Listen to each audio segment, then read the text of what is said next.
సందర్భంగా ఎస్ఎంపీసీ వారి ఆధ్వర్యంలో ఈరోజు సాయి దృష్టి అందుల పాఠశాల మరియు వృద్ధాశ్రమంలోని వయోవృద్ధులకి అన్నప్రసాద నిమిత్తం ఈరోజు ఆర్థిక సహాయం అందించడం జరిగింది.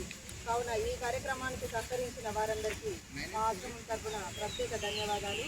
ఇదే విధంగా మా ఆశ్రమానికి సహాయం చేస్తూ మీరు కూడా వయోవృద్ధులలో పాలు పంచుకోవాలని. మన ఆశ్రమం అనేది దాదాపుగా అందరి డొనేషన్స్ ద్వారానే నడుస్తుంది, తెలిసి ఉంటుంది. పోలీస్ స్టేషన్ ముందు ఉంటుంది మా ఆశ్రమం. చాలామంది పుట్టినరోజు వేడుకలు కానీ 9 రోజు వేడుకలు ఇలా జరుపుకొని ఆశ్రమానికి ఇస్తూ ఉంటారు. ఆశ్రమాన్ని మల్రాజు రవీంద్రరావు అని రోడ్ కాంట్రాక్టర్ స్టాఫ్ చైర్మన్గా వ్యవహరిస్తారు. మేము ఆశ్రమం ఇచ్చారు. నా పేరు వస్తుంది.